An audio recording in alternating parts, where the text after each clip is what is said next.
Bang, tolong kasih tutorial cara sistem sewanya gimana, Bang? Oke, kawan-kawan semua, kali ini kita mendapat pertanyaan dari salah satu subscriber kita yang mana beliau bertanya mengenai sistem menentukan harga sewa papan bunga itu seperti apa.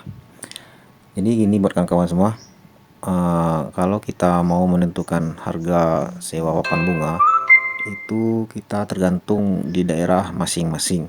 Kalau untuk menentukan harga, kalau kami di daerah Kota Bengkulu itu kami sudah sepakat mengenai harga papan bunga ucapan satu papannya, yaitu di harga satu papan 250.000, dan kalau papan gandeng itu sekitar 500.000. Nah, itu harga sudah termasuk ongkir untuk dalam kota. Nah, jadi catatan ya, untuk dalam kota itu harga sudah kami tentukan, satu papannya itu 250 dan gandengnya 500.000. Itu sudah termasuk ongkir. Nah, kalau untuk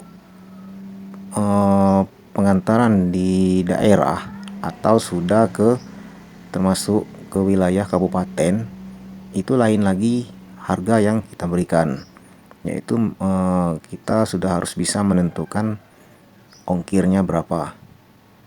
Nah, kalau masalah ongkir itu kami biasanya menentukannya sesuai dengan jarak. Misalnya pemesanan itu berada di wilayah kabupaten yang berjarak sekitar 1 jam perjalanan, itu biasanya kami meminta biaya tambahan ongkir sebesar 400.000.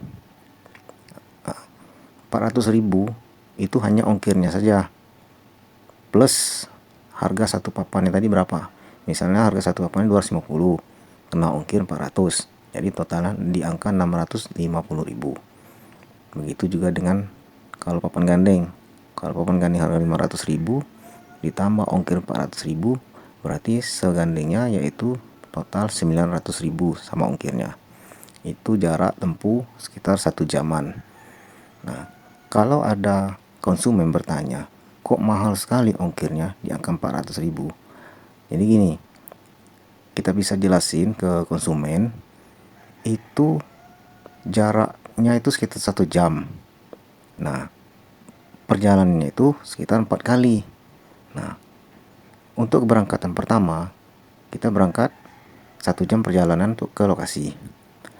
Setelah kita pemasangan di lokasi, terus kita pulang, udah memakan waktu lagi 1 jam. Jadi total udah 2 jam perjalanan. Begitu juga nanti sistem pengambilan. Begitu selesai acara, kita berangkat lagi, memakan waktu 1 jam untuk berangkat, dan pulangnya lagi makan waktu 1 jam. Jadi totalnya itu sekitar 4 jam perjalanan untuk semuanya. Nah, mungkin bisa nanti dijelaskan ke konsumen, dan konsumen mudah-mudahan bisa mengerti sistem perjalanan ke kabupaten itu seperti apa. Belum lagi operasional lain-lainnya ketika di jalan. Nah, mungkin kawan-kawan bisa membayangkan berapa tarif ongkir ketika berada di luar kota atau ke kabupaten. Nah, biasanya kami juga selalu menjelaskan kepada konsumen ketika mereka ingin memesan papan ucapan ke suatu daerah atau ke kabupaten. Kami selalu bilang kalau untuk pesan satu papan mungkin bapak atau ibu bisa merasa berat dengan ongkir gitu kan. Alangkah baiknya ibu bisa mengajak kawan-kawan lain yang ingin mengirim ucapan juga. Nah, dari situ bapak atau ibu ongkirnya nanti bisa dibagi-bagi.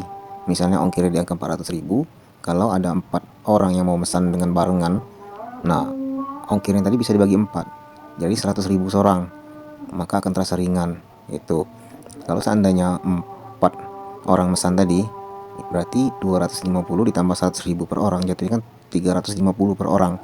Jadi pihak konsumen merasa nggak keberatan, dan dia juga lebih semangat lagi untuk mencari rekan-rekannya untuk mengirim ucapan secara berbarengan. Biasanya seperti itu. Itu contoh sementara masalah jarak sekitar 1 jaman. Karena jarak 1 jaman atau 2 jam itu kan kita juga bisa bolak-balik gitu kan. Nah, gimana kalau seandainya ke daerah kabupaten yang berjarak sekitar 5 jam atau 6 jam, ya kan. Nah, itu biasanya kita ambil minimal kepada konsumen itu pemesanan di angka 10 papan minimal kalau sudah berjarak jauh. Karena kalau hanya satu papan aja kita terima, maka kita akan merasa rugi juga gitu kan. Tapi kalau seandainya minimal 10 untuk perjalanan berjarak sekitar 5 jam 6 jam, itu bisa masuk juga subsidi silang gitu kan. Ada keuntungannya gitu. Nah, kalau untuk menentukan harga ongkir sekitar perjalanan 5 jaman, kawan-kawan bisa hitung juga ongkir bisa di angka 1 juta misalnya gitu kan.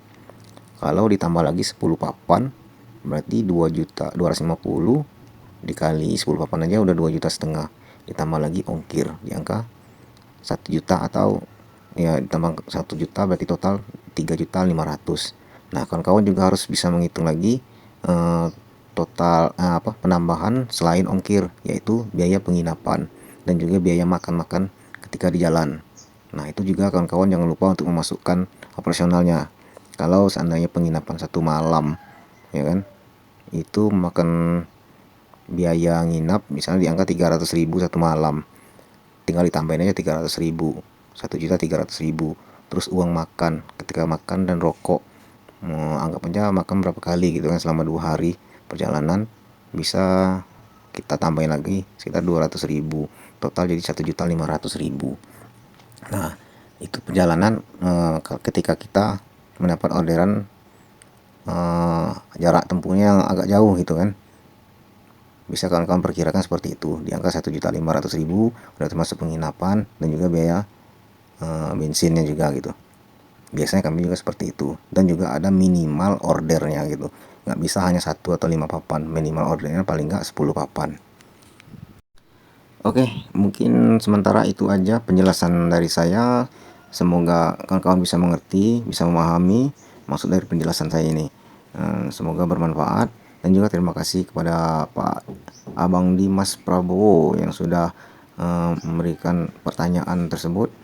Semoga Bang Dimas Prabowo bisa mengerti dan memahami ya. Semoga usahanya bisa lancar juga, selalu diberikan kesehatan. Amin ya rabbal alamin.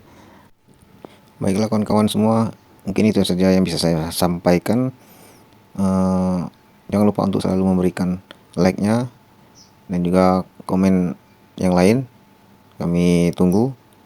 Yang belum subscribe mungkin bisa langsung pencet tombol subscribe-nya dan juga loncengnya agar selalu bisa mengikuti perkembangan dari channel kami ini, konten-konten kami ini.